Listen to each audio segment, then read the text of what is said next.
Glória a Deus. A paz do Senhor, amém? Que benção, né? Para a glória de Deus. Hã?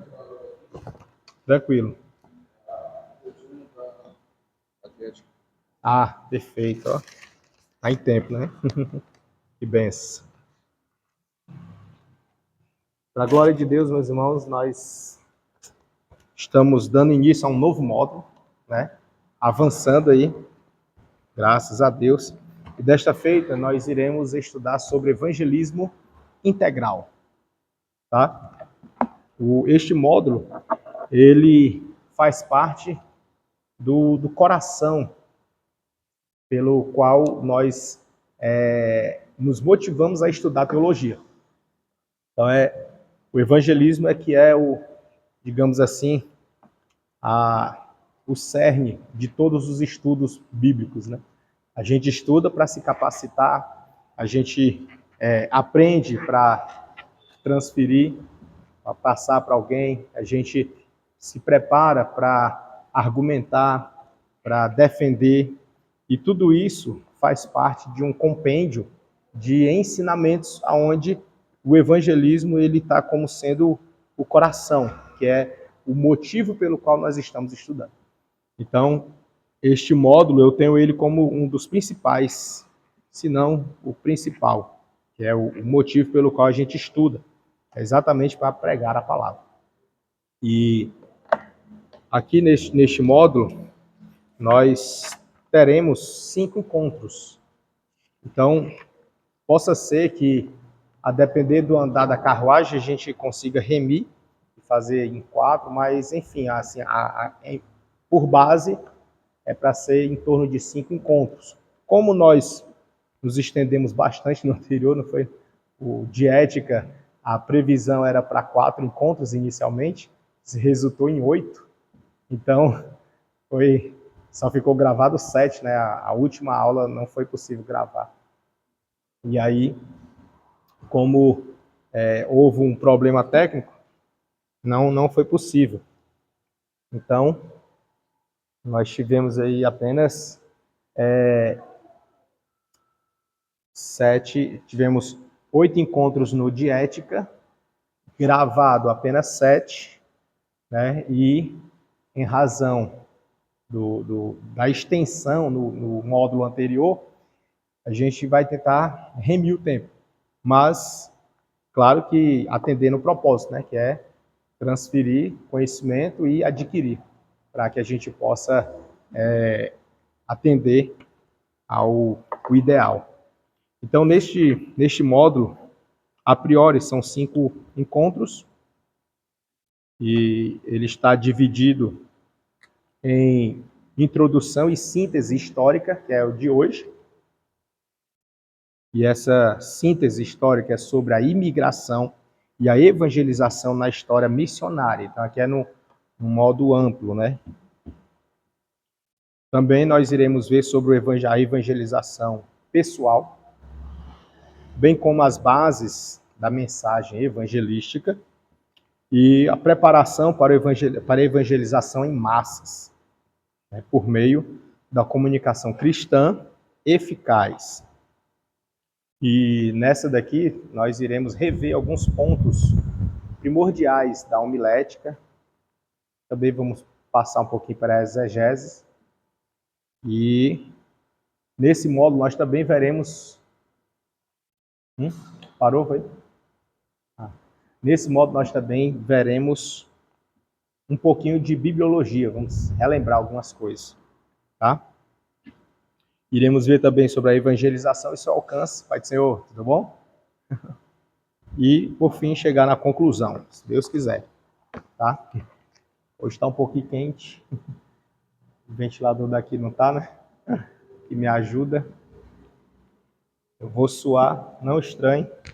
Fica feio suado, mas é o jeito. É só a quintura mesmo. Então vamos seguir, tá? Aí, introdução à síntese histórica sobre a imigração, né? Antes de adentrar, eu quero fazer aqui, ponderar alguns pontos aqui da apresentação. E nós Neste módulo de evangelização integral, o evangelismo integral, nós temos como alguns objetivos amplos, genéricos, que refletir sobre como é que está hoje a evangelização no modo geral, né? Como se anda. E aí nós temos aqui alguns pontos, que é sobre a comunicação, sobre o desenvolver de alguns projetos, a atuação da igreja em si, né? A igreja, ela tem um papel aqui na Terra, e esse papel, ele precisa ser cumprido, né? Não pode negligenciar. E um dos papéis da igreja, eu acredito até que é o primordial, é propagação do evangelho. Então, assim, os meios pelos quais se vai ser propagado são diversos, mas pregar é necessário. É como se fosse um dever de casa da igreja, pregar o evangelho.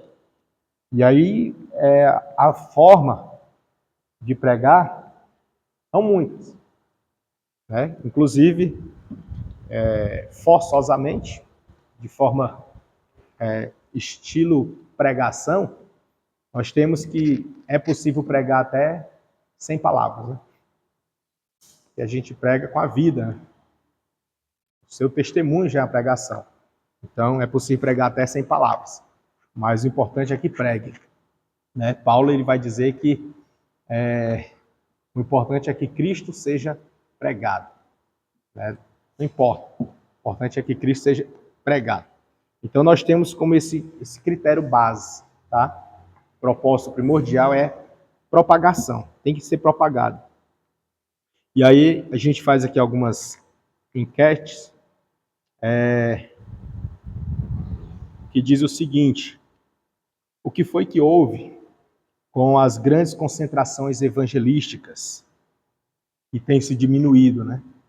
Por que diminuiu as grandes concentrações? Será que as igrejas ainda sentem o ardor de preparar grandes cruzadas? E antigamente se via com mais frequência, né? Grandes cruzadas evangelísticas. O propósito era alcançar vidas, havia aquele movimento, e aí deu uma diminuída, né? Bastante. Né? E aí ele faz essa perguntinha, né? Será que as igrejas ainda sentem esse ardor? Senhor. E será que estamos sabendo realmente repassar a mensagem salvífica aos pecadores? Ou nosso interesse é pescar no aquário dos outros? E aí, durante um tempo, muito se falava dessa forma, né? Pescando no aquário alheio dos outros. E essa questão de pescar no aquário dos outros é mais no sentido de você pregar para quem já tem congregação. Ali, tipo assim, só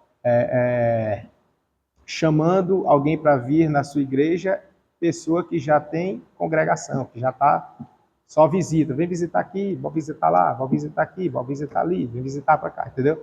É nesse sentido. Chama de pescar no aquário alheio.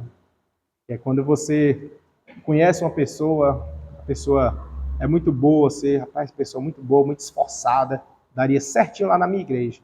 Aí você começa a chamar, até que um dia convence ela de que aí a igreja acolhe bem, a igreja recebe bem. Então fica nesse critério. E o objetivo principal não é esse, né? É sempre alcançar o perdido. Como Jesus falou em Mateus 10, versículo 7, salvo engano, ou é 6 ou 7, que vai dizer que buscai, pregai as ovelhas perdidas da casa de Israel. Então é as ovelhas perdidas, né? Só confere aí, por gentileza. Tá não? Achou? É o 6, Mateus 10, versículo 6, né? Aí o 7 vai dizer, indo, pregai, né?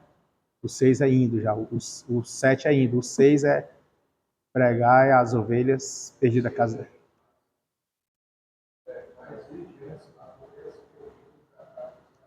Isso. Rei dos céus. Perfeito. Pronto, tá, é o 10:6, né? Então, mas antes, pregar as ovelhas perdidas da casa de Israel. Então, é perdida. São as pessoas que não estão congregando. Então, é a ideia central, né? Se for quem já está congregando, aí entra nesse rol aqui de pescar no aquário dos outros. Né? Aí tem outra questão, como está a oratória de nossos pregadores, né? Nós vimos aqui na aula de oratória a respeito de postura, a respeito de conduta, né, que entra muito nesse viés, o estudo, a capacitação. O que vocês estão fazendo aqui é exatamente isso, se preparando para quando tiver oportunidade, não fazerem feio, né? Fazerem de forma coerente, decente. Não é assim? Então, esse é o ideal. E aí vem essa preocupação. Por que essa preocupação? É muito importante, muito, mas extremamente importante, nós sermos irrepreensíveis. E esse ser irrepreensível, ele é em todos os aspectos. Nós somos avaliados em tudo. Quem acha que nós somos avaliados só em alguma coisa e outra não? Nós somos avaliados em tudo. As pessoas observam tudo na gente, tudo. Desde do falar, até o vestir, até o agir, o comportar, o ambiente que você está, a rodinha de conversa que você está inserido, tudo. Nós somos avaliados em tudo. E aí, isso é intrometimento? É as pessoas bisbilhotando a sua vida? Stalkeando? O que é isso aí? É apenas o cuidado de Deus conosco, né? E se não fosse eles, a gente relaxava. Sabia? Então, a gente tem esse certo cuidado, né? Tem assim, um cuidado para não gerar o quê? Escândalo. Não é? Mas por que a gente tem esse cuidado? Porque é bíblico. É lícito que venha escândalo, mas ai daquele por quem vier. Então, que não seja por mim, que não seja por você, né? Vai vir? Vai. É inevitável, está na Bíblia, está escrito, se está escrito, não tem para onde correr. Agora, por quem vai vir, aí é a questão, né? Então, faça como disse os anjos, disseram para Ló, escapa por tua vida. Né? Escapa por tua vida. Então, cuide para que não caia. Porque escândalo é bíblico, vai vir e vem mesmo. Não tem essa não. Se está na Bíblia, acontece. Mas por quem vai vir, aí é outra história. Então, que venhamos nos policiar, né? E aí, nessa questão de, ele fala aqui como é que está a oratória, é porque muito a gente vê, principalmente em igrejas pequenas, pequeno porte, poucos membros, né? É visto com maior frequência, por exemplo, num culto campal, culto na rua, um culto evangelístico na rua, geralmente se coloca os irmãos que pouco recebem oportunidade dentro da igreja, do templo. Geralmente é assim, nas igrejas menores, né? E aí, o que acontece? Às vezes a pessoa, ela pouco recebe oportunidade. E ela, às vezes, não está muito bem alinhada com uma interpretação bíblica, com um raciocínio bíblico. Não está muito bem alinhada. E aí ela acaba que falando alguma coisa que compromete. E como está falando na rua, som aberto, alto e bom som, compreensível para todos, pode gerar algumas complicações na compreensão dos ouvintes. E aqui para nós, no culto na rua, é que o cuidado deve ser triplicado. Por quê? Porque você está se expressando para todos ouvirem. Quem passar ali, os que creem, os que não creem, os que são adeptos, os que não são adeptos, os que elogiam, os críticos, todos. Né? Então eles vão ouvir e aquilo ali eles vão levar como a identidade da igreja. E não é só a igreja local, é os cristãos, no todo. Então é uma responsabilidade gigantesca. Pregar na rua, falar no culto campal, cantar. Por exemplo, eu particularmente, quando estou responsável para organizar algum culto campal, eu não gosto de deixar para colocar a caixa de som, as coisas assim, de última hora, que aí tem aquele período de teste, né? Tem os testes, tem as coisas. Aí começa a dar microfonia, aí dá um problema, aí dá... Sempre aparecem problemas. O ideal é fazer bem antes. E, detalhe, deixar, depois que estiver tudo pronto, deixar um louvor tocando, antes do horário de começar.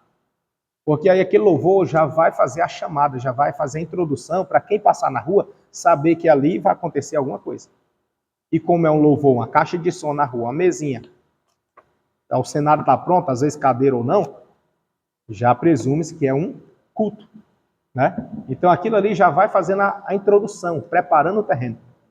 Para quando chegar a hora do culto, só faz desligar o louvor e começa o culto. E nisso a gente percebe que já é uma mensagem.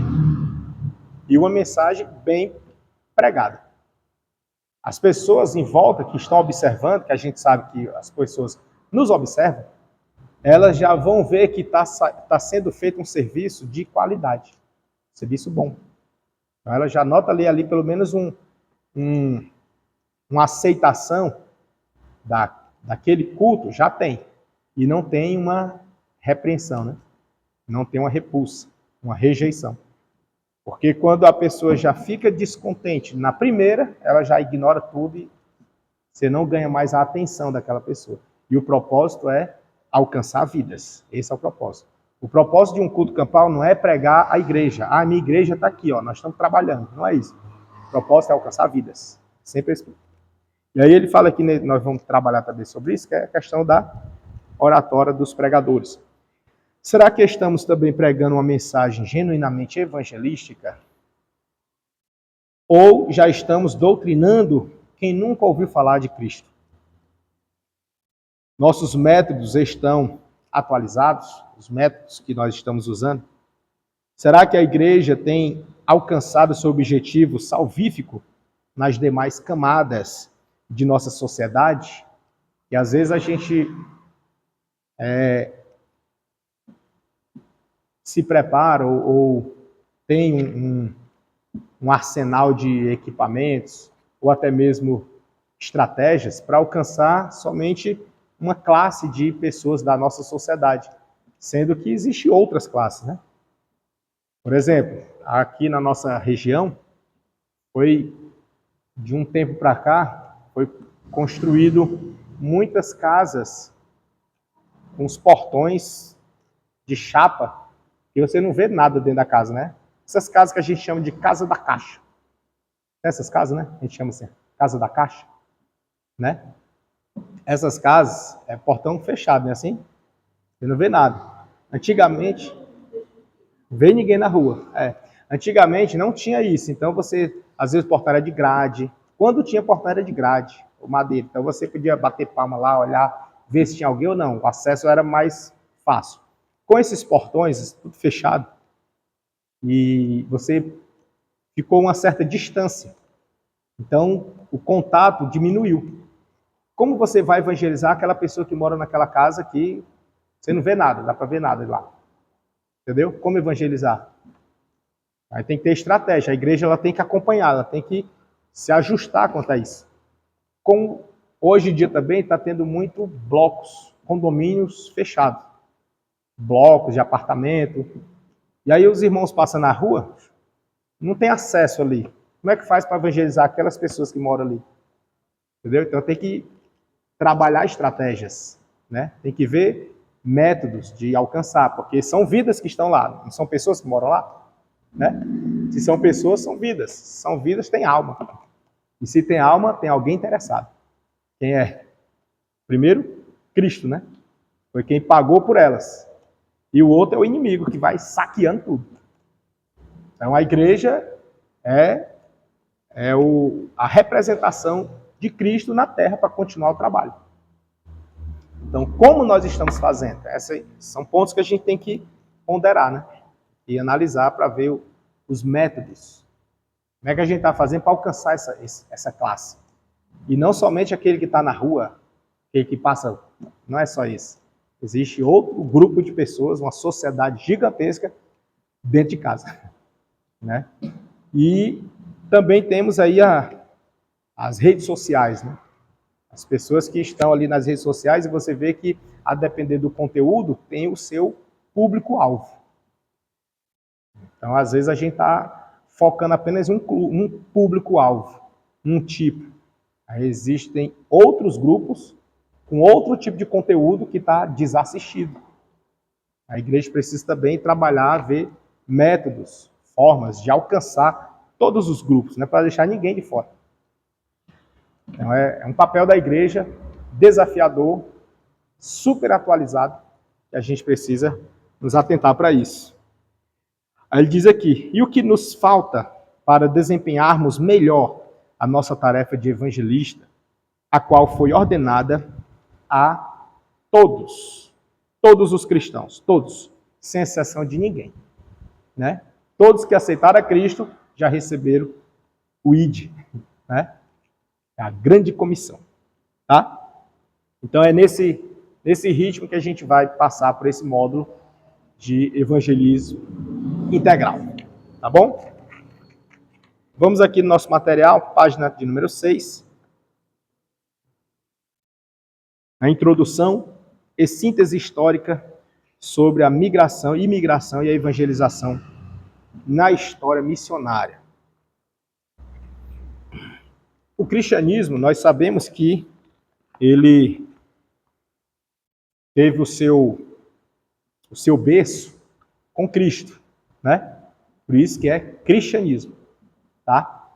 Teve o seu berço ali com Cristo. Entretanto, não podemos virar as costas para a história.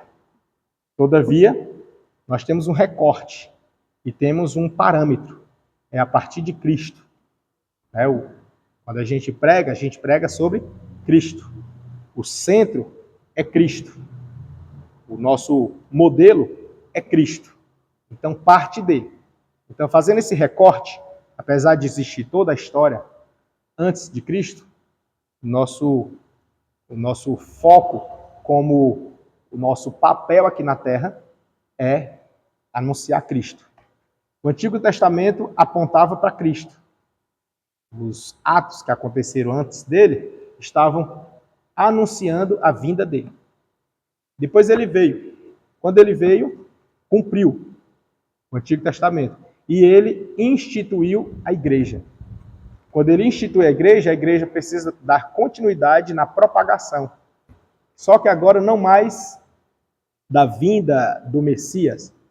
Agora é a volta de Jesus para salvação, para resgate. E nisso tem também outro recorte. Qual o recorte? É que nós temos o início ali, a partir de Cristo, instituindo a igreja, começando pelo ministério apostólico, seus discípulos, e a partir de então, sendo difundido o evangelho, propagando a palavra para alcançar vidas. O propósito é todo mundo. Todo mundo. Esse é o objetivo maior. Entretanto, para que possamos cumprir este papel, precisávamos de um auxiliador, de uma ajuda, né? E aí ele deixou um ajudador, o Espírito Santo. E o Espírito Santo, ele está pronto para usar a igreja. A partir do momento que a gente aceita Jesus, a gente já faz parte, fica fazendo parte da igreja. Recebe esse ID. E isso é consolidado a partir do batismo, né? Quando a gente se torna ali um membro declarado, público, do corpo de Cristo. Uma vez que nós já, primeiro, aceitamos a Cristo, recebemos o ID, foi publicado, tornou-se notório a nossa confissão lá do batismo, nas águas, nós agora estamos completos, aptos, prontos para cumprir a grande comissão. E essa grande comissão é pregar o evangelho com muita ousadia, intrepidez, sem timidez e com autoridade. Daí vem essa questão da evangelização integral. No nosso material, ele vai fazer alguns recortes e vai trabalhar aqui sobre o cristianismo na sua universalidade. E isso a gente pode ver sobre alguns documentos, algumas instituições que surgiram diante da sua universalidade, no todo, no modo geral. E aí, o evangelho, ele foi e deve ser e deve continuar sendo pregado para todas as pessoas, sem distinção de ninguém. Todas as pessoas, todas, para ser pregado. Não pode ficar ninguém de fora.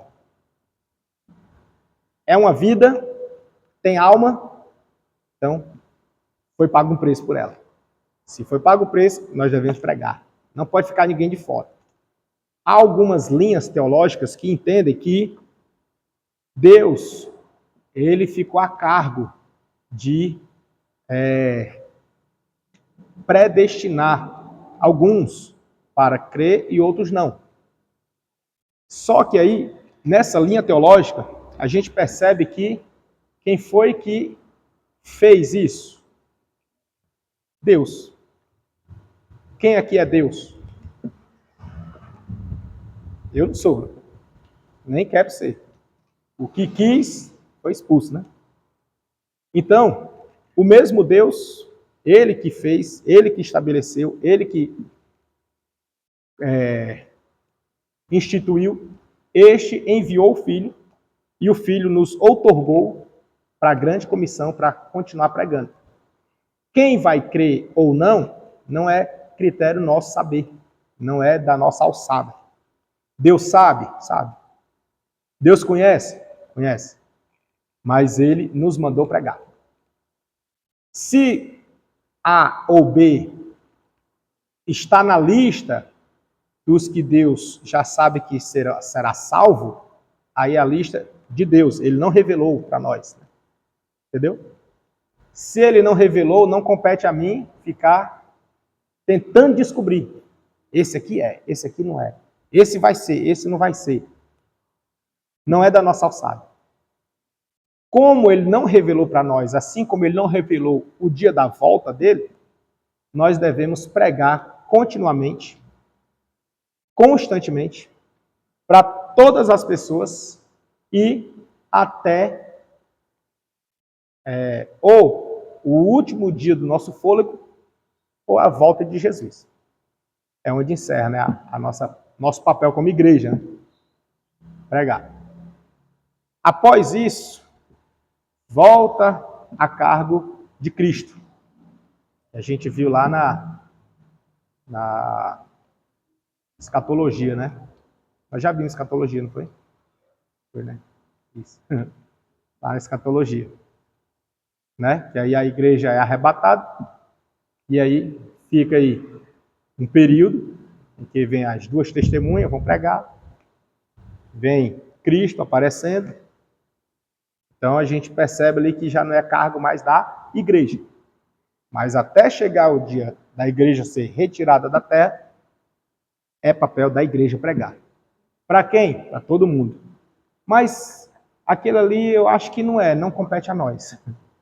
Aquele ali eu acho que não compete a nós também. Se é ou não, o nosso papel é pregar. Se a igreja não cumprir o seu papel, que é pregar, ela estará deficiente. Ela não estará cumprindo o papel básico dela. Tá? Dá para compreender isso? Não? Dá? Vocês estão meio assim, calados? Quer comentar alguma coisa? Então vamos seguir. Daí, fazendo esse recorte a partir de Cristo, onde ele institui a igreja nasceu com quem? Com Cristo, foi instituída ali. E Cristo deixou na responsabilidade da igreja apostólica na responsabilidade do apóstolo Pedro.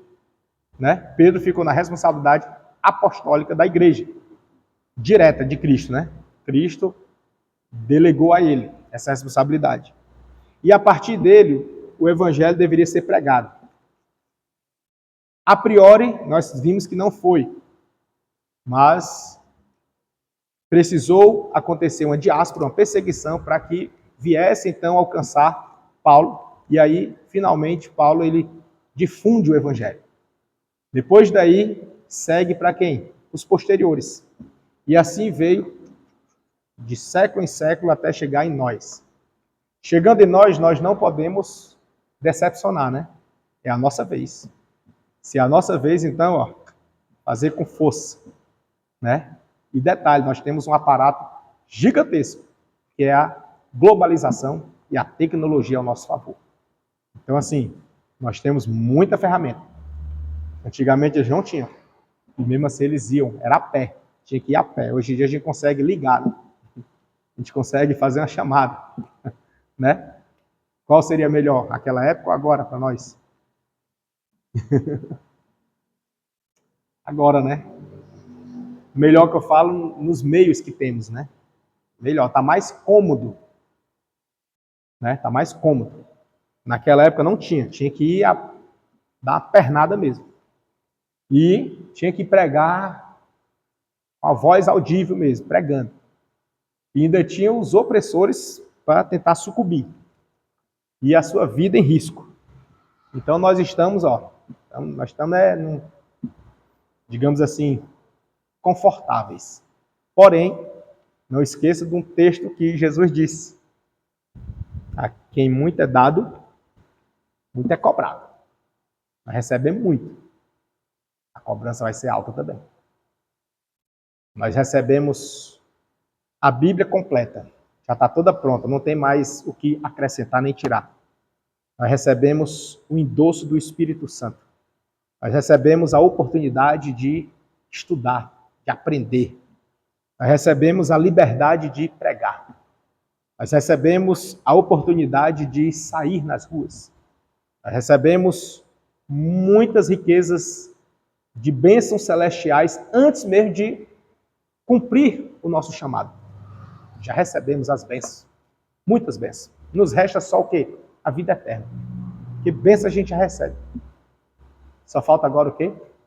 Cumprir o chamado. Então nós já recebemos muito. E o que nós fizemos? Se a gente já recebeu muito, e o texto diz que a quem muito é dado, muito é cobrado, então você fica feliz e fica preocupado também. Fica feliz porque recebeu muito, mas fica preocupado porque tem que fazer muito também. Né? Então, e nessa primeira aula introdutória, a gente já possa se conscientizar que nós estamos muito a desejar, comparado ao que nós já recebemos. Quem aqui já recebeu muito do Senhor? Já não? Já recebeu, não? As virtudes dele, a presença dele, a oportunidade, o conhecimento da palavra, que são as riquezas que ele vai derramando, para que a gente possa estar capacitado de ir a pregar, né? Então nós já recebemos, sem contar com as bênçãos que ele dá também materiais, né? Que tudo é por conta dele. Então vamos seguir. Aí, nesse recorte, a partir desse recorte, os cristãos, começando aonde? Colégio Apostólico, né? Os cristãos, eles passaram por muitas situações. E dessas situações foram muitas dificuldades. Dessas dificuldades tiveram das mais diversas, culturais, éticas, financeiras, geográficas, diversas dificuldades, tá? Dificuldades. Observe comparado conosco, se a gente tem essas dificuldades, as mesmas. Eles tiveram que passar por fronteiras. A gente precisa hoje passar por fronteiras para pregar? Não, né? É assim? Eles tiveram que encarar a dificuldade é étnica, da etnia, da raça, para poder pregar. Nós temos ainda essa dificuldade, nós, assim, no contexto aqui nacional, Brasil, né? Se tiver só nas tribos indígenas, que hoje em dia, eu não sei, realmente eu não sei se tem alguma tribo virgem ainda, que não saiba falar o nosso idioma. Confesso que eu não sei. Mas se tiver, talvez seja bem pouquinho, né? Se tiver alguma tribo. Aonde eu já passei, que eu vi de tribos, eles já estavam todos urbanizados já. Inclusive eu tentei levantar uma campanha de ajuda, né, para fazer uma cruzada evangelística lá aqui na nossa região indígena, que nós temos aqui na cidade, no município, que é Pitaguari, né? E aí no judiciário, eu estava fazendo uma cota, aí um servidor falou assim, Pitaguari? Os índios de lá são mais ricos do que eu. Tem carro, tem moto, tem internet, é celularzão bom no bolso. Desse jeito. E não é mentira, não. Se a gente for olhar os índios de lá, eles têm mesmo. Hã? É. Salles, né? Pois é. De noite, né? Como é lá? O senhor lembra como é? É assim nesse perfil?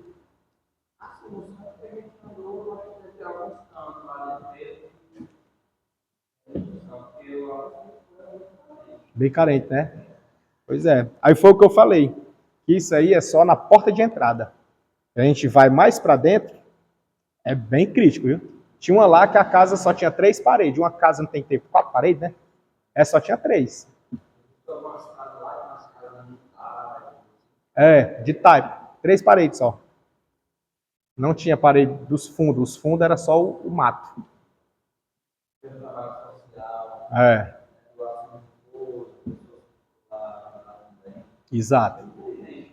Bastante, né? É.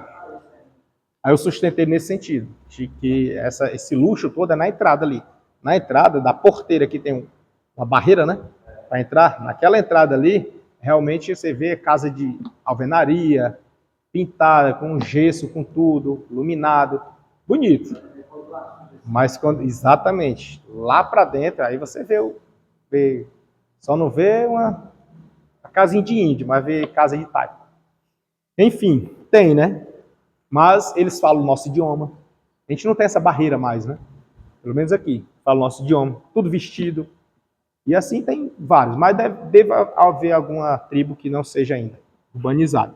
E aí, mas perceba que a gente não tem mais essas barreiras assim muito notórias, né? Deve ser um caso isolado. Não tem essas barreiras.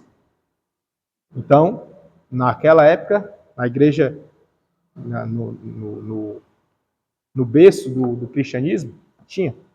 E não só no berço, né? A gente está fazendo só um recorte, mas posteriormente também teve. E cultural, também cultural, as barreiras também hoje estão bem menores. Então a igreja ela precisa influenciar nesse sentido.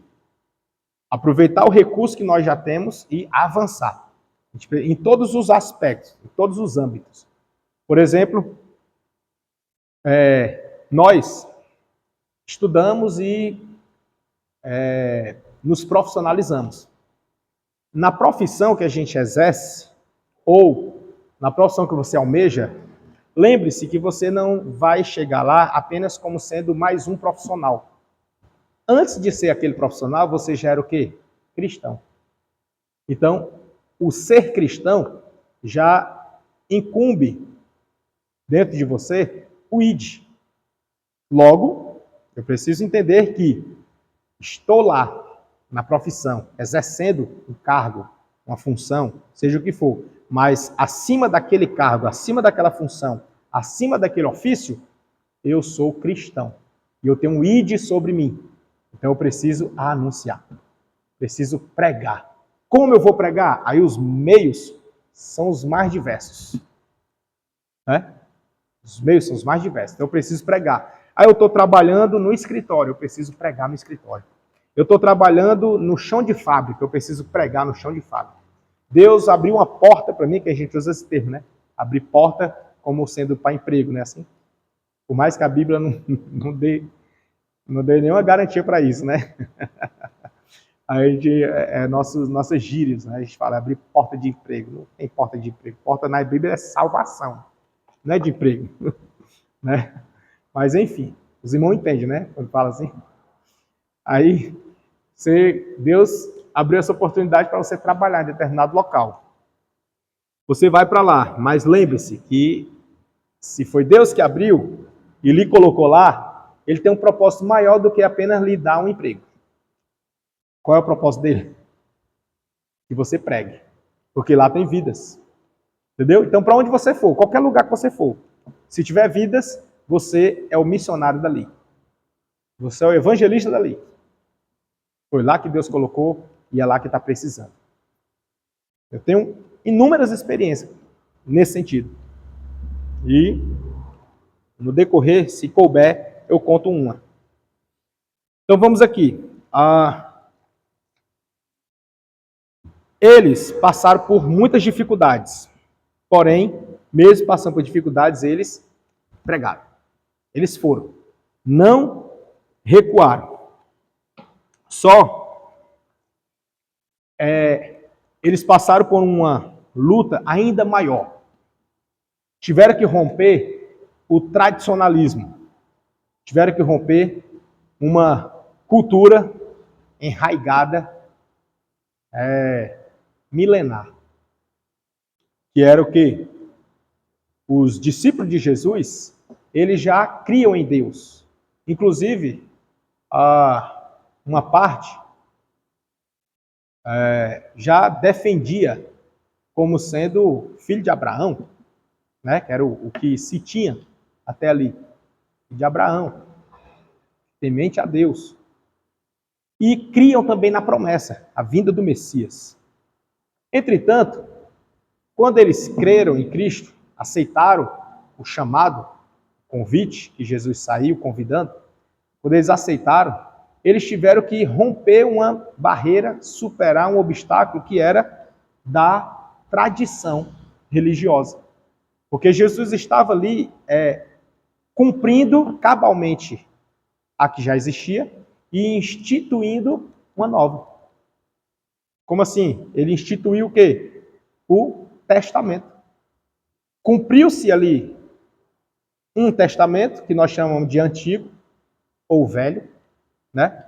Cumpriu nele, e ele estava instituindo um novo testamento. E ao instituir o novo, aquele grupo ali, os discípulos e a igreja primitiva, era a igreja transitória.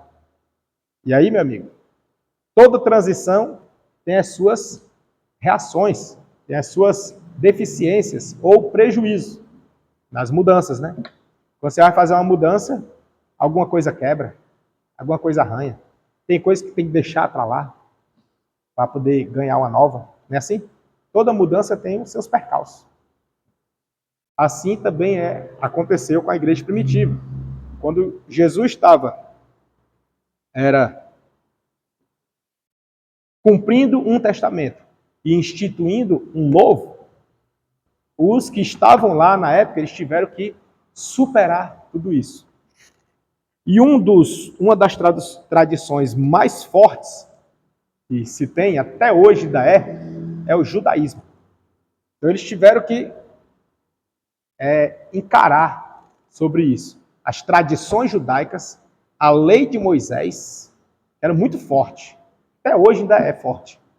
Para acatarem agora pela fé no Filho de Deus. Um galileu que surgiu pregando o evangelho, fazendo os milagres. E rejeitaram, exatamente. Isso. Pela fé. Difícil, não? Não é tarefa fácil isso aí, não é tarefa fácil. Tire por nós, né? Quem aqui fazia parte de outra religião antes de aceitar Jesus? Tem alguém?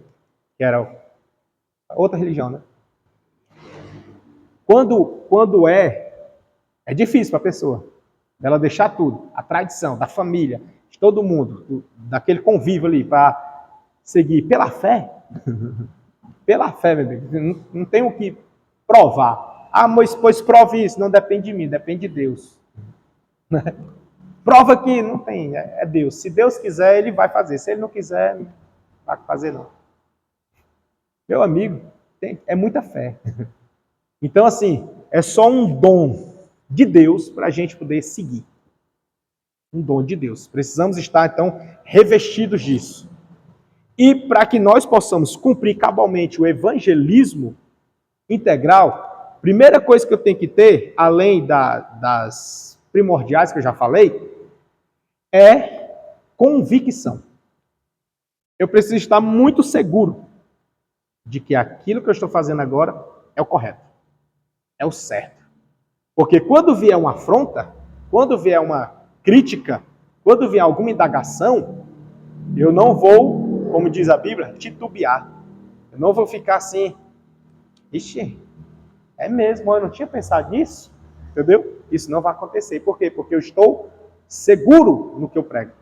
Estou convicto do que eu aceitei. E os discípulos, eles estavam aqui, ó, em uma situação muito delicada, porque eles sofriam as influências do ambiente que eles eram inseridos para o ambiente que estava sendo inserido agora. Que eles já faziam parte para o novo. E nessa inserção, nessa mudança, houve a transição do judaico para o grego. E essa transição mexe no idioma, mexe na cultura, mexe nas tradições. Essas, digamos, mudanças, elas podem ser vistas por alguns como barreiras e com outros como oportunidade. É como na vida hoje, né? Hoje a gente não vê assim, vai depender da ótica. Eu costumo dizer que, como Jesus ensinou no Sermão da Montanha, que os nossos olhos, eles são a janela do corpo. Se os nossos olhos forem luz, todo o corpo será luz. Mas se os nossos olhos forem trevas, todo o corpo será trevas. E não deixa uma ressalva. Qual é a ressalva? E quão grandes serão tais trevas? Você não é pouca, não é muita treva. E aí a partir desse texto, eu concluí que tudo na vida tem, no mínimo, duas formas de se ver. Ou você vê com olhar de luz, ou você vê com olhar de trevas. Entendeu? Tudo na vida, não escapa nada. Eu já analisei assim, procurei alguma coisa que só tivesse uma forma de se ver. E não tem. Todas elas têm, no mínimo, duas formas de se ver. E aí vai depender de como você vai ver. Com qual olhar. Qual é a ótica, né? Com qual percepção.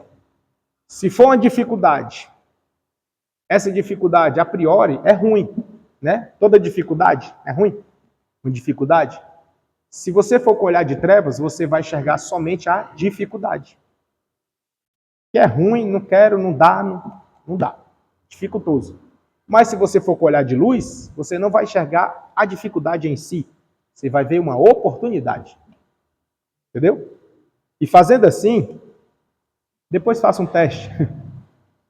Melhora muita coisa. Mas é muita coisa mesmo, é incrível. Só por conta da ótica. E isso é uma abordagem evangelística.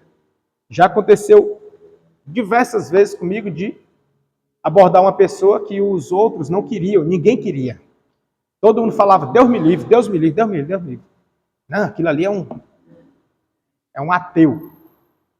E aí eu encarava aquilo ali, ia para lá, via como oportunidade de pregar o evangelho. Deixa eu pregar para ele assim, da forma diferente. E ao falar para ele, ouvir, obviamente, no final das contas, claro que não na mesma ocasião, porque eles são muito duros, dias depois, me encontrava e falava, rapaz, eu fiquei pensando, você já abriu, né? Eu estava analisando, faz sentido. tem razão. Eu vou pesquisar sobre isso. Ou então, gostei. Assim, enfim, são vários testemunhos. Não vou contar, obviamente. Só se couber, né? Se couber, eu conto. E aí, eu não vou contar, né? Porque eu não quero, não. Fico me coçando. É por causa do conteúdo e do tempo, né? Tá? Mas se couber, a gente conta alguma coisa. Então, os discípulos eles passaram por tudo isso. A igreja primitiva, ela teve que encarar isso aí. Olha as dificuldades no idioma, na cultura, a subjugação, que eles estavam subjugados pelo Império Romano, e a limitação geográfica. Eram muitas barreiras. Mas, apesar de tantas barreiras, eles romperam. E esse rompimento se deu em virtude da obediência, submissão e a presença do Espírito Santo, que é quem conduz a igreja. Tá? Nessa parte introdutória, aqui no ponto 1, ele vai falar sobre um tema bíblico marcante. E aí, ele vai dizer que, curiosamente, existe uma relação da fé, e aqui ele vai falar da mobilidade física, né? Do deslocamento. Só que ele vai dizer que isso é um dos temas que sobressai aqui nas Escrituras, porque geralmente nós somos muito tendenciosos a se instalar em um local e ir lá mesmo ficar. Nós somos muito tendenciosos a gostar do ambiente e lá mesmo ficar. Nós somos meio que aversos a mudanças, resistentes a alterações. Isso já está na nossa cultura, aqui, principalmente se tratando, não, é no modo geral, Brasil, vou botar assim o Brasil. Está na nossa cultura isso. Nós somos muito resistentes a alterações. E isso, para o evangelho em si, não é algo que agregue muito. Como assim? Eu falo no sentido de estar pronto a ir. Não agrega muito. É muito comum, por exemplo, tradicionalmente, culturalmente, no Brasil, ter o quê? Aquele sono da tarde, né? Não tem aquele soninho? A gente até chama de forma carinhosa, né? Tem que ter meu soninho da tarde. Cochilo, né? O cochilo. Nem que seja 10 minutos. Quem é que consegue? Só 10 minutos. Os 10 minutos é só, né, para ir. Mas, se a gente for analisar, isso nos leva cada vez mais a estarmos, me entenda, tá? A estarmos indispostos. Por quê? Porque dá aquela moleza, e aí a gente começa a botar as coisas em questão. Tipo assim, eu vou, não, o sol tá quente. Não, ou só mais 10 minutos. Não, vai já chover. Olha assim, não. Entendeu? A gente começa a encontrar obstáculos. E se não fizesse, se seguisse, você nem olharia para isso aí. Porque você já está, como diz aqui no cearense, está com sangue quente. Né? Já está, você nem olharia. E o meu descanso? Descanso à noite. Dormir de noite. Não, à noite é para dormir. Dormindo bem de noite, de dia não dá, não. Tudo é hábito. Né? É hábito. Claro que eu não vou aqui impor, aqui em aula, o meu conceito, né? Jamais. Mas eu tenho uma predisposição muito contrária disso aí. Né? Mas muito contrária mesmo. Só que a título de lecionamento, a gente precisa passar o que é estabelecido. E eu, particularmente, sou adepto do dormir à noite e não de dia. Como Jesus falou, claro, isso aqui é na linguagem lá, na época de Jesus, né? A noite vem em que não podeis trabalhar. Então é para trabalhar no dia, né? Isso ele não está falando no sentido de não poder trabalhar de noite. Ele está falando da nossa predisposição, que é estarmos dispostos a fazer no horário que é para ser. E não usurpar, né? O horário que é para estar ativo, está dormindo. E aí, se o Senhor vier, né?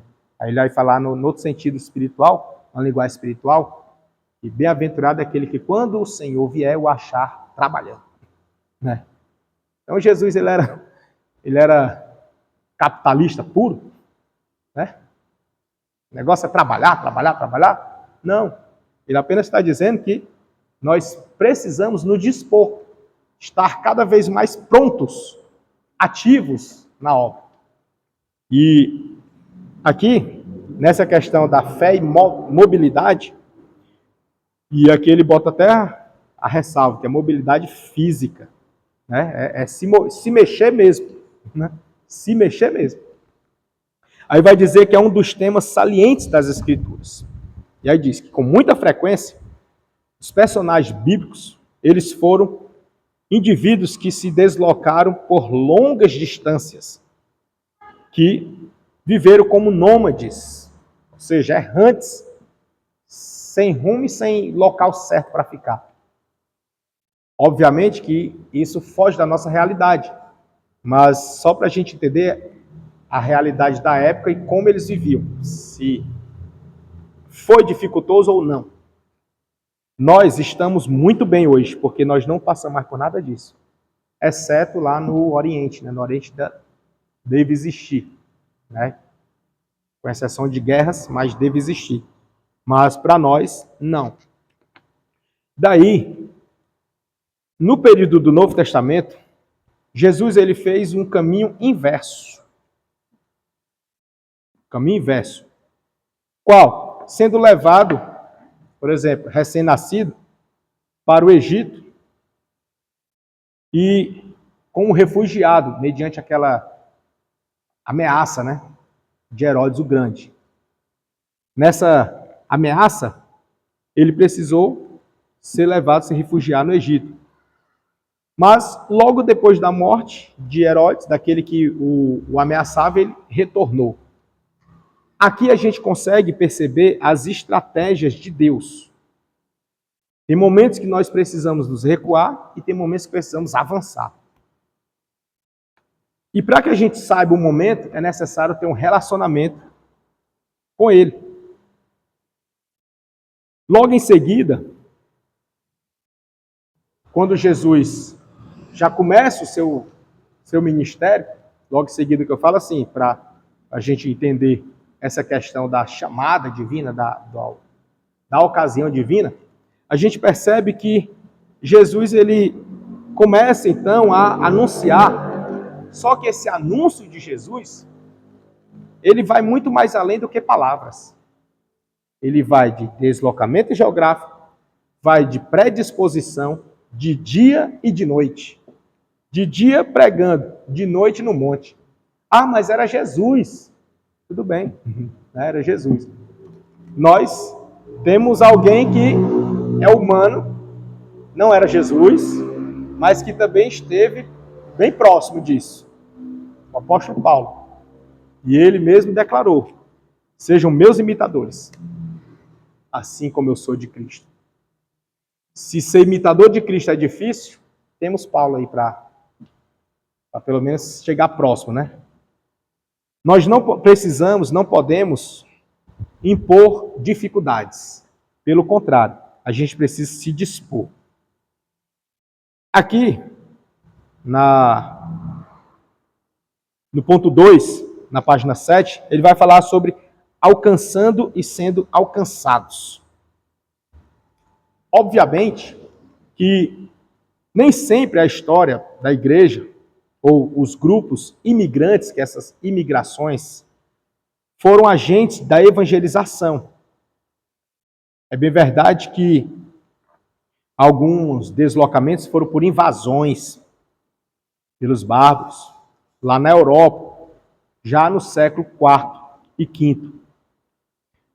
Esses povos da Ásia e da Europa oriental, eles migraram e essa migração, ela se deu mediante a um império. O Império Romano, da época, que era o que estava no seu Já no seu declínio, digamos assim, já no declínio do Império Romano, quando estava com Cristo, ele estava no auge, mas no século IV e V já estava no declínio do Império Romano, ele ainda assim oprimia o povo de Deus. E agora a dificuldade deles era para pregar sobre ameaças. Pregando sobre ameaças. Essas ameaças eram em virtude de simplesmente anunciar o Evangelho. Se alguém sustentasse pregar a Cristo, poderia perder a vida. Ainda hoje existe isso. Hoje não temos o Império Romano, mas se tem hoje o Estado Islâmico. Junto a ele são simpatizantes da opressão do cristianismo, nós temos países comunistas. Também são assim, né? Governos comunistas são simpatizantes dos opressores do cristianismo. E essa simpatia, ela cria obstáculos, ela cria determinações que impedem, que se tornam barreiras para que o evangelho continue sendo pregado. Ou seja, vai contra a ideia principal, que é pregar o evangelho. Aqui no Brasil, nós temos essa liberdade, apesar de não termos perseguições explícitas, mas nós temos limitações em alguns atos. É expressamente proibido entrar com a Bíblia em alguns órgãos públicos, em algumas instituições hospitalares. Eles proíbem expressamente, apesar de ter na Constituição Federal a liberdade, entretanto, o acesso em alguns locais são proibidos. Mas com base em quê? Aí eles criam lá. Né? Eles criam.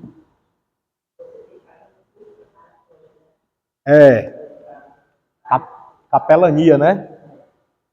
Capelania. Isso. Mas mesmo com o curso, irmã, isso é verdade, precisa do curso. Mesmo com o curso, eles impõem barreiras. Como eu falei, eu tenho muitas experiências nesse sentido.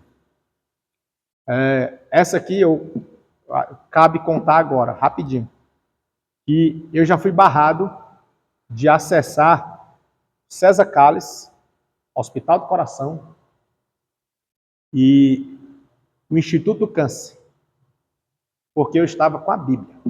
Só por isso. Ele até falou, o guarda falou, o segurança disse. Não pode, né? Mas visita pode, né? Lá entra, né? Então, assim, eu já fui barrado porque eu estava com a Bíblia. Eu fui no carro, deixei a Bíblia e entrei. É que pode, né? O problema foi a Bíblia. Aí a gente pergunta, nós temos liberdade? Não. E detalhe, tá? Detalhe. Eu tenho um curso de capelania. Eu com carteirinha e tudo. Carteirinha de capelão. Eu falo, mas eu sou capelão. Não, mas é regra interna, é regra do hospital. Entendeu? Mesmo sendo capelão, mesmo tendo a Constituição, proibido. Então, veja como foi rápido, né? Você ri. Rapidinho. Aí, perceba que, de forma assim, sutil, nós temos uma certa proibição ou limitação. Nós temos. Então, nós precisamos traçar estratégias. Nós não podemos deixar essa barreira impedir. Você muda as suas características, mas não muda a sua identidade. E entra. Entendeu? Fazendo assim, você consegue ir pregar de forma sábia, estratégica.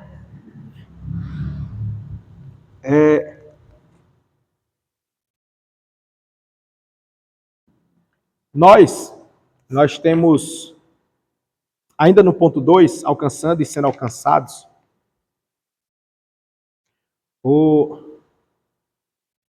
Na época ainda do apogeu, do declínio aqui do Império Romano, alguns povos foram impedidos de avançar e outros foram alcançados. Se nós formos analisar, olhar somente para os que foram impedidos, a gente se decepciona, a gente se frustra. Mas se a gente for analisar para os que são alcançados, a gente se anima. Nós temos até um louvor que diz que eu sou a semente do sangue, né? Dos irmãos que morreram sangrando. Entendeu?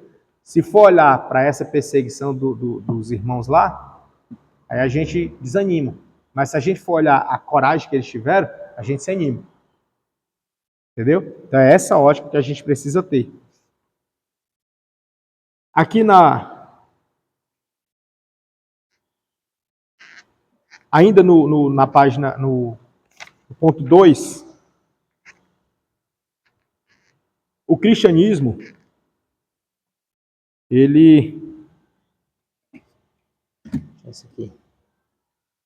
o cristianismo, ele sofreu algumas mudanças culturais, principalmente vindo aqui para a Europa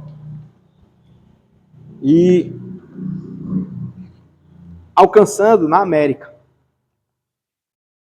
Mas, por exemplo, nós tivemos aqui um acontecimento nas Ilhas Britânicas, nos primeiros séculos da era cristã, que o cristianismo, ele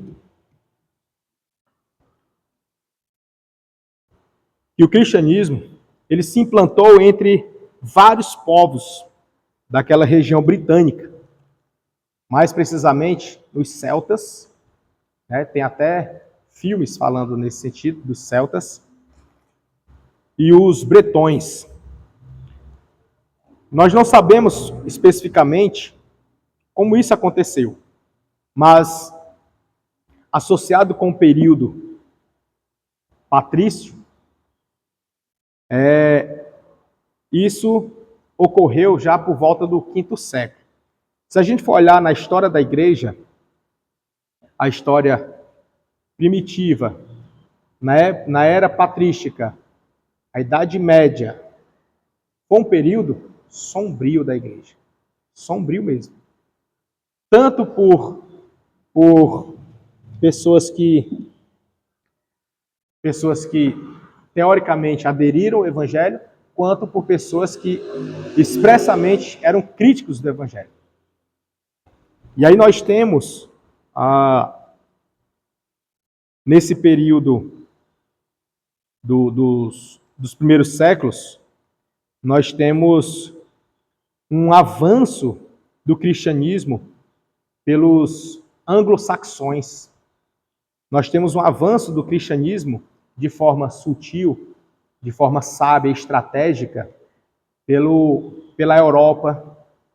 Nós temos a época dos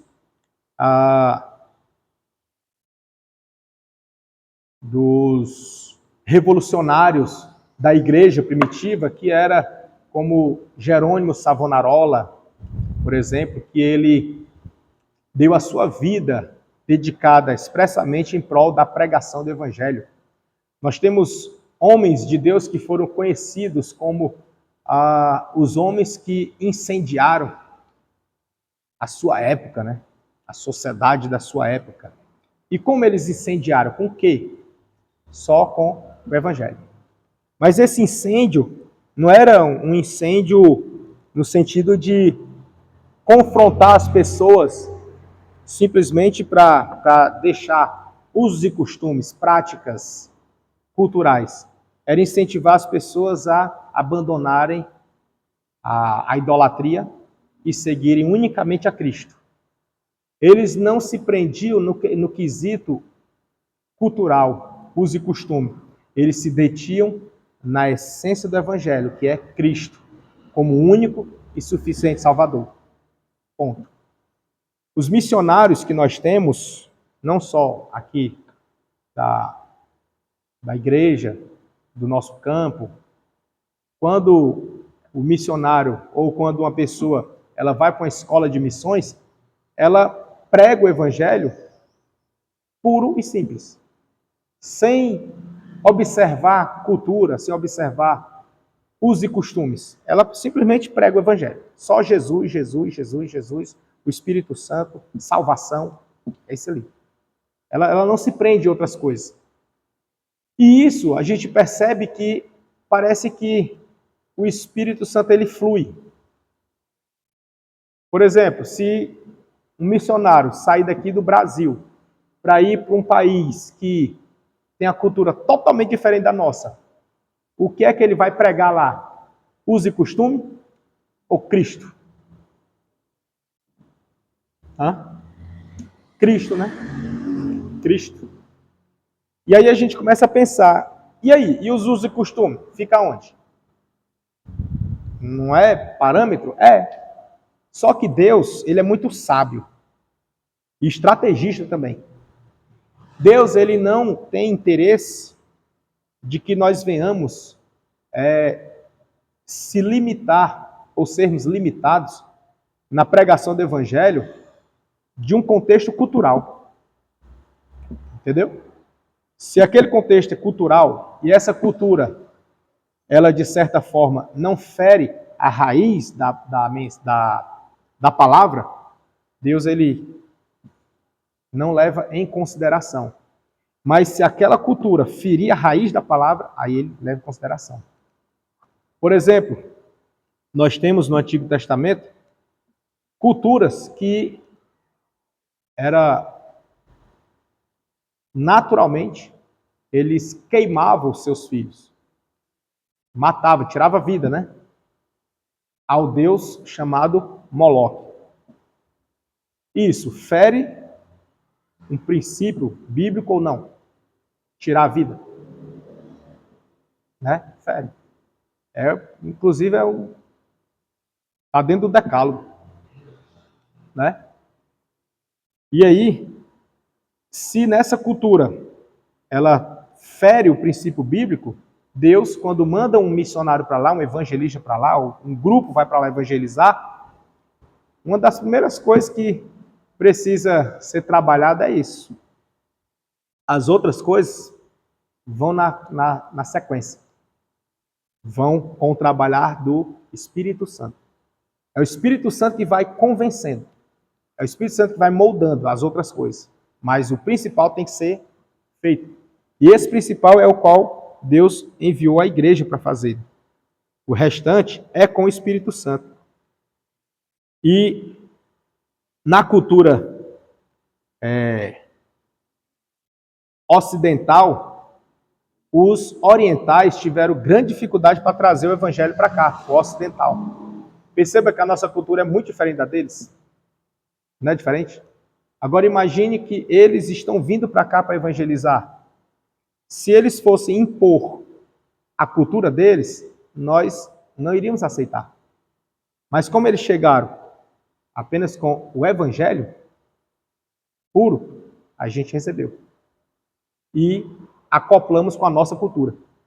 Mas o cerne mantém. A mensagem fica. O principal permanece. Eles foram alcançados primeiros, depois fomos nós. Como eles foram alcançados primeiros, eles que trouxeram.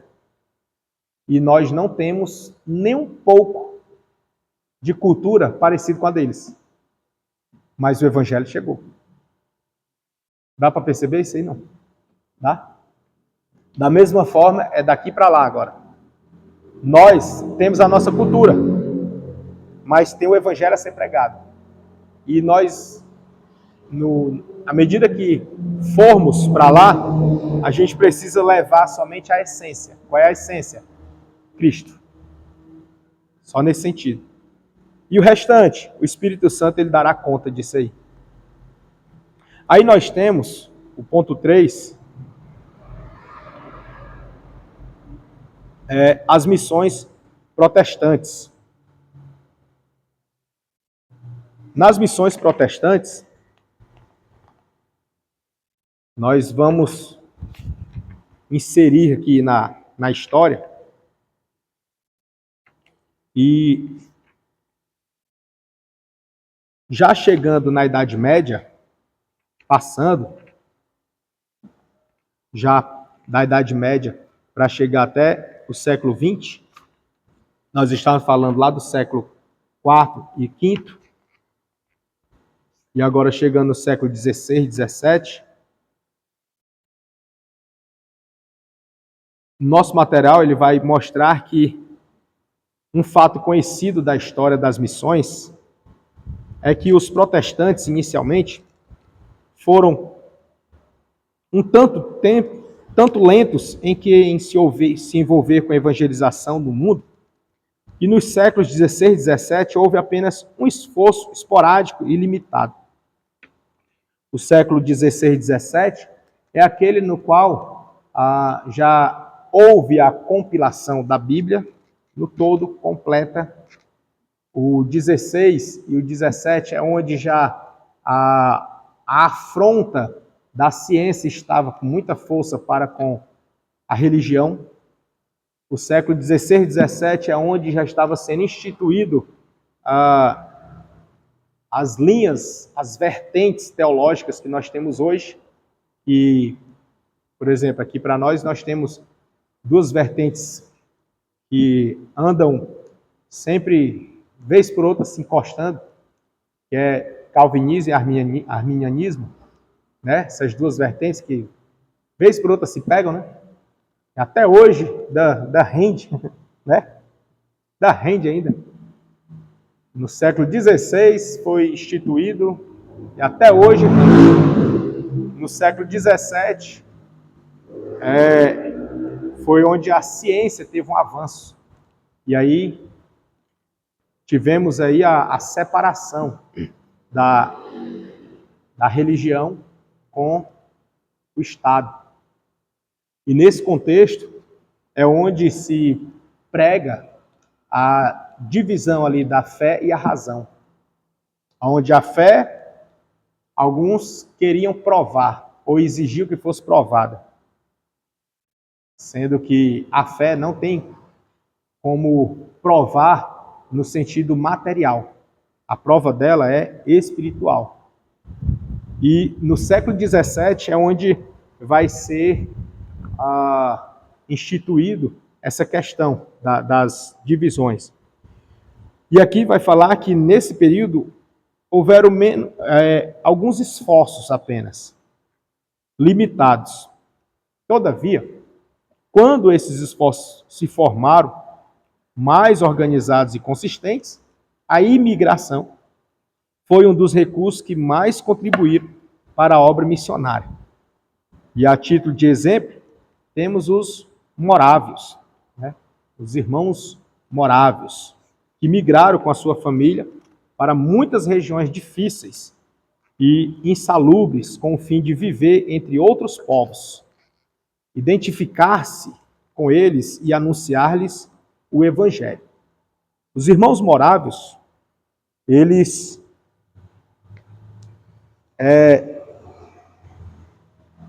saíram das suas regiões e foram para outras. É agora, né? Deus abençoe, viu? Eles foram para outra com o intuito de pregar o Evangelho. No entanto, meus irmãos, a situação não era das melhores, não era confortável, porque ali era um caminho sem volta, digamos assim. Né? Um caminho sem volta. Na história vai narrar uma situação, e aqui no nosso material ele trouxe um spoiler, que vai dizer que eles tiveram que pagar um preço, ir para uma região que não tinha vida, digamos assim, era passar só de ida, não dava para voltar, mas como lá tinha um número muito grande de pessoas que iam e não voltavam mais, ou seja, por lá mesmo morriam, eles estavam dispostos a ir, e ainda que morressem, né? Mas pregariam o Evangelho. Essa disposição que nós precisamos ter. Disposição de morrer? Não, de pregar, ainda que custe a vida. Dá para entender isso? É meio filosófico, né? Mas dá para entender, né? Nós não precisamos dar a nossa vida, porque Cristo já pagou o preço por nós. Mas nós não precisamos, nós não podemos também ter a nossa vida como preciosa. E por conta da vida, se limitar a pregar. Entende? Essa inversão, não se assuste, mas ela é pecado. Nós temos a nossa vida por preciosa em detrimento a pregar o Evangelho. É pecado. E é dos grandes, como diz assim, dos grandes. Nós não podemos ter ela por preciosa. Pelo contrário, se Cristo, que é Cristo, a vida dele, ele entregou, quanto mais a nossa, né? Que a nossa custou o preço da dele. Não que seja inferior no preço, porque a nossa está custando a dele. Se ele deu a dele por nós, a nossa custa quanto? A dele, né? Então a nossa tem o mesmo nível de preço, digamos assim, ou valor. Mas, ainda assim, nós não podemos ter ela como preciosa, em detrimento ao chamado. E aí, no texto, ele vai mostrar que logo depois, também, como consequência dos morávios, nós tivemos aqui também os puritanos. E os puritanos vinham no viés calvinista, mas eles tinham uma conduta muito exemplar, demais, ao extremo. Os puritanos, eles sequer saíam de casa se não lessem um texto sagrado. A conduta deles, do amanhecer ao anoitecer, era sempre em menção ao texto sagrado, a leitura da palavra. Tinha que ler alguma coisa. E essa leitura não era só para ler e decorar o texto, recitar ou saber da história, né? Era para eles viver aquilo ali. Eles procuravam, de alguma maneira, extrair o que está no texto para botar em prática. E isso era em todos os aspectos da sua vida. Seja no trabalho.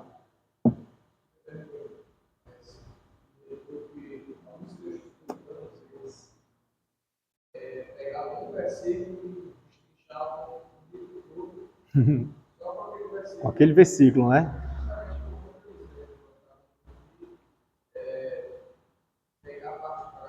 A prática, é.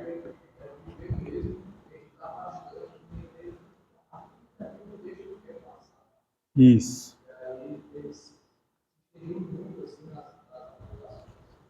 Perfeito, exatamente, porque eles eram muito práticos. É prático.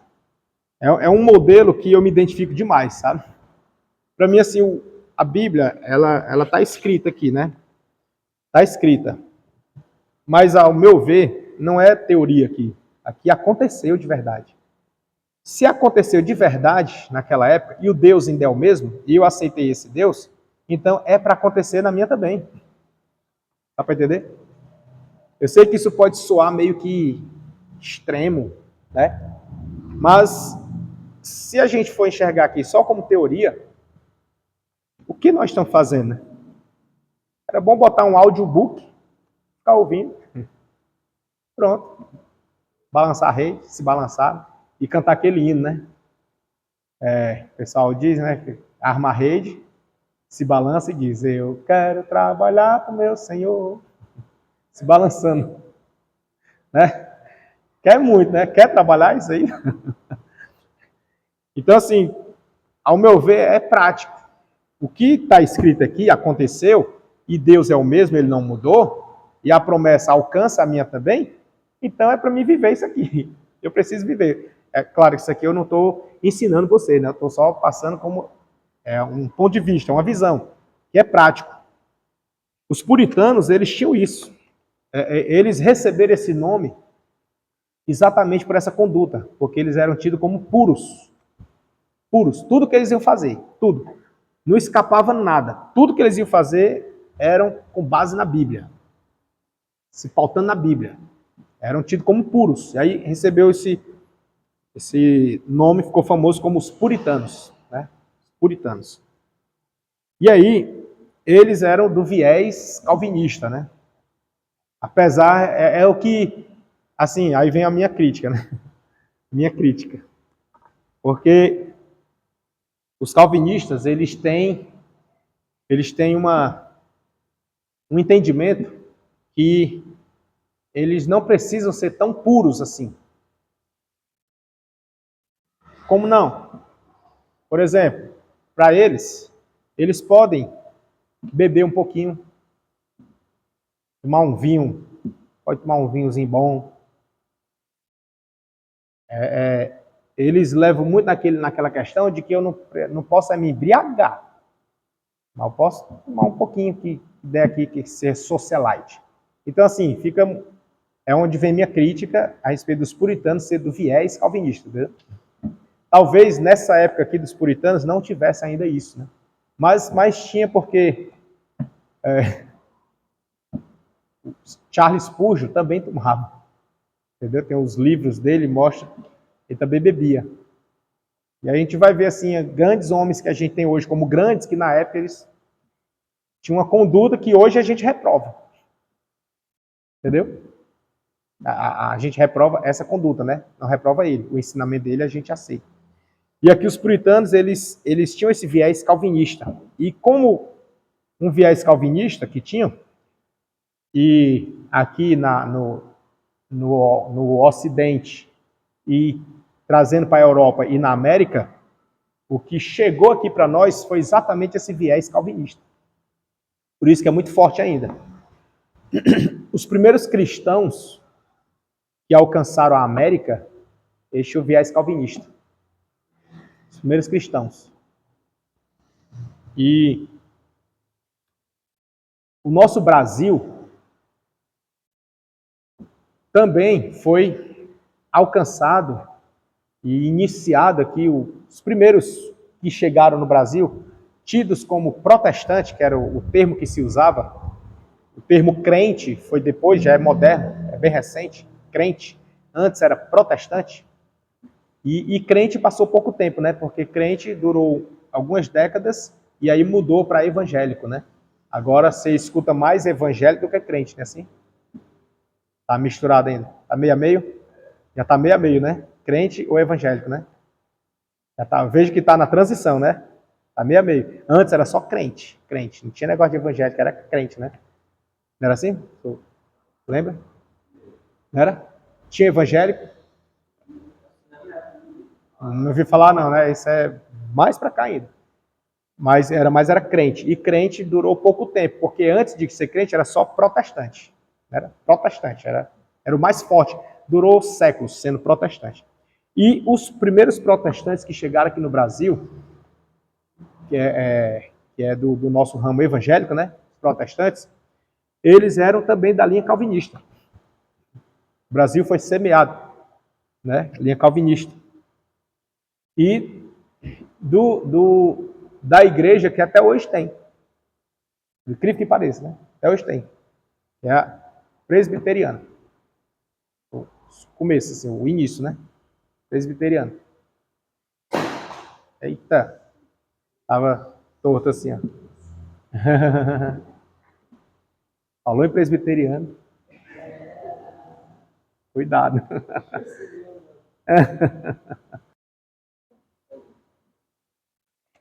E aí, nesse contexto inicial, chegando já no Brasil, vem aqui no ponto 4, que é a experiência brasileira. E aí ele vai tratar aqui que no Brasil ocorreu a primeira tentativa da história do protestantismo mundial no sentido de evangelizar um povo não cristão. Isso ele fala aqui no sentido já de enviar missionários, né? Alcançar um povo não cristão. Perceba esse detalhe, tá? E isto se deu em conexão com a colônia francesa, criada na Baía da Guanabara, em 1555, né? Ele já bota lá na frente, que era chamada França Antártica. A pedido do líder do empreendimento, Nicolas Durand de Villers-Gaillon, o reformador João Calvino e a Igreja Reformada de Genebra enviaram 14 colonos, entre eles 2 pastores. Estes imigrantes missionários, né, que vêm de lá para cá como sendo missionários, tinham 2 objetivos. Quais? O primeiro é implantar uma igreja reformada entre os franceses e evangelizar os silvícolas. Nenhum destes objetivos pôde ser alcançado. E 4 dos pioneiros acabaram sendo martirizados. Mas esse evento se tornou um marco de grande importância na história das missões, nem sempre caracterizada pelo sucesso, né? Sucesso que ele fala aqui no sentido de eles permanecerem vivos ou não terem sido confrontados, né? Mas o sucesso do evangelho ter sido pregado, isso aconteceu, né? Tá caindo de novo, é? O vendedor, né, disse que... Não, deixa eu falar do vendedor. Então vamos aqui. Aí, perceba que o objetivo dele, que diz que não foi concretizado, não teve sucesso, é no sentido porque eles foram confrontados, mas que o evangelho foi pregado. Então, podemos assim dizer que o objetivo foi alcançado. Qual era o objetivo? Não era pregar o evangelho? Foi pregado. Se eles foram confrontados, se perderam a vida, aí é outra história, mas o evangelho foi pregado. E aí no século seguinte, que é naquela mesma contextualização lá que a gente estava vendo no século XVII, no século seguinte, os holandeses calvinistas também, né? Nós somos muito recheados, né? Os holandeses também calvinistas fizeram uma tentativa semelhante no Nordeste brasileiro. E aí já mexendo aqui mais para a gente, né? Por algum tempo tiveram grande êxito, tanto na criação de igrejas, quanto os imigrantes europeus, quanto na evangelização dos indígenas. Então eles tiveram um alcance até maior. Só que,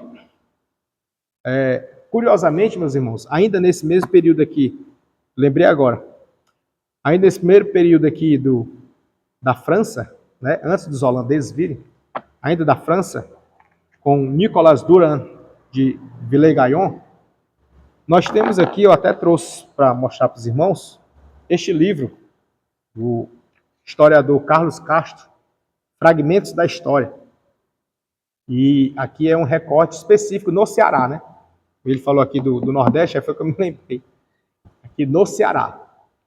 Esse fragmento da história, ele traz só fragmentos, como diz o livro, né? Muito sugestivo. Só fragmentos, só os recortes. Síntese de cada situação, cada ponto. E nesses recortes, aí ele vai trabalhar aqui, questão de data também, como eu falei, né? Em outras aulas, ele apresenta uma outra data.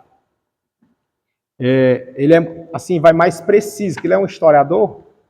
A historiador é zeloso quanto a essas coisas. Ele diz aqui que foi dia 10 de março de 1557 que aconteceu isso, né? Só que ele trabalha mencionando até, inclusive, alguns outros pontos e dizendo até o local. Ele diz que foi em um galpão rústico, aonde aconteceu o primeiro culto e a primeira ceia. Aí ele vai comentar, ele cita aqui até os nomes de quem esteve presente. Muito legal. É um fragmento, mas muito bom, inclusive. Traz aqui a foto desse almirante Nicolas Durand Villers-Gaillon. Dá para ver, mas é um senhorzinho já. É um almirante, um senhor de idade, né? Mas era guerreiro, viu? Almirante, o homem. E ele vai trazer aqui alguns pontos que foi da França, a primeira expedição, e aí ele diz a primeira expedição frustrada, aí vem a segunda expedição. E aí da segunda expedição é que finalmente ocorreu o culto, né? Para fazer, porque na primeira expedição quem veio foi padres. Aí celebraram a primeira missa, entendeu? E aí na segunda expedição é que eles conseguiram fazer então o culto. É muito interessante, é muito bom. E ele traz aqui até o texto que foi lido, o hino que foi cantado. Ele diz aqui que foi louvaram a Deus no Salmo 5, cantaram o Salmo 5. E culturalmente, os salmos eram cantados. Cantaram o Salmo 5 e o pastor Pierre Richer trouxe uma palavra baseada no Salmo 27, verso 4, que diz: uma coisa pedi ao Senhor e a buscarei, que possa morar na casa do Senhor todos os dias da minha vida, para contemplar a formosura do Senhor e aprender no seu templo. E aí ele diz por que ele leu esse texto. E diz que tratava-se do agradecimento a Deus por terem chegado em paz. Foi a chegada, né? E ele vai mencionar aqui que após esse culto, no dia 21 do mesmo mês, no dia 10 aconteceu, no dia 21 teve a ceia, 11 dias depois, né? E nessa ceia, estiveram presentes, ele fala aqui quem esteve presente, e ele vai dizer que o almirante, ele participou e tudo, inclusive foi o primeiro a cear. Só que 2 anos depois, aliás, 10 anos depois, ele provocou a morte de cristãos. E matou pelo simples fato, sabe de quê? De ser calvinista. Ora, se quem chegou ali foi só calvinista, agora ele se tornou avesso da simpatia dos calvinistas. E aí tratou uma perseguição. Nisso, a gente começa a ver o evangelho sempre foi difícil para pregar, né? Nesse contexto. Sempre tiveram seus percalços. Sempre. Então não vamos nós se render aos obstáculos. Pelo contrário, arregaçar as mangas e seguir. Porque não espere tempo bom. Né? Até porque, irmãos, eu costumo dizer que nós é que estamos no lugar errado. Que o mundo jaz no maligno. O nosso habitat não é aqui. Então não é para nós nos confortarmos aqui, nem se acomodar, nem ter esse local como a nossa eternidade. Então, é mais que urgente nós pregarmos o Evangelho. É mais que urgente. Aí ele vai trabalhar aqui e vai dizer que após exatos 400 anos e 6 meses, mais precisamente no dia 20 de julho de 1967, na 8ª Conferência Mundial Pentecostal, acontecida lá no Rio de Janeiro, realizou-se um culto comemorativo.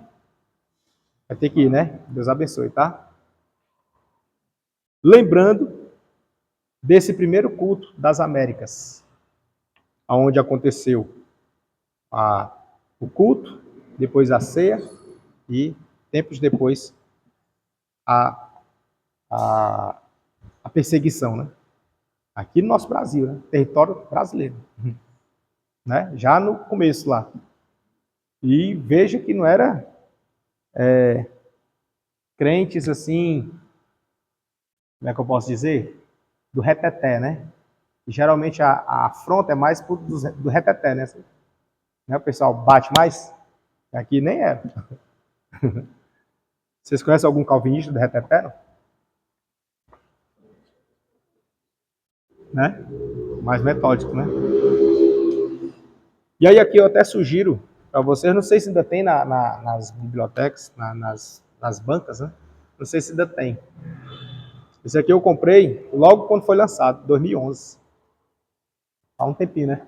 Mas tá cheiroso, viu? Cheiroso. É muito bom esse livro. Eu já li ele todinho já, mas vale voltar de novo, que a gente esquece das coisas. Eu, pelo menos, né? Eu esqueço demais. E aí ele traz aqui os fragmentos desde lá do começo até chegar no centenário, que esse aqui foi um trabalho que ele fez em homenagem ao centenário das Assembleias de Deus no Ceará. Né? Foi com esse propósito. Aí foi muito bom. Os fragmentos, ele pegou desde lá. O bom é que ele fez um recorte, não da Assembleia de Deus no Brasil. Ele fez o recorte da igreja no Brasil. Né? E isso é muito bom. Muito bom pra gente. Tá? Aí, na próxima aula, eu vou abranger um pouco mais aqui e trazer aqui um pouco mais de detalhes para que a gente possa mergulhar dentro da história. Mas, a priori, eu quero ficar por aqui, para não enfadar os irmãos, né? Hoje, nós já tivemos aí um percalço, né? Que a gente está até meio pensando. Hoje o pessoal imprensaram, né? Você dentro de um feriado, aí nós tivemos que fazer alguns ajustes com os compromissos. E aí compromissos de ontem vieram para hoje, e aí precisamos imprensar. Aí eu quero hoje terminar bem no horário, para que na próxima aula a gente consiga, então, abordar melhor, de modo que a gente possa conseguir explanar aqui dentro da história. Tá? Aí eu já irei trabalhar o capítulo 2, fazer um fechamento aqui aliás, o capítulo 1, né, que aqui é a introdução ainda. Irei explanar melhor o capítulo 1 e o 2. Que aí nós vamos dividir em 5 aulas aqui. 1 e 2, isso, perfeito. Tá bom? Algum comentário? Não? Tá tranquilo? Então, que Deus em Cristo os abençoe. Tá?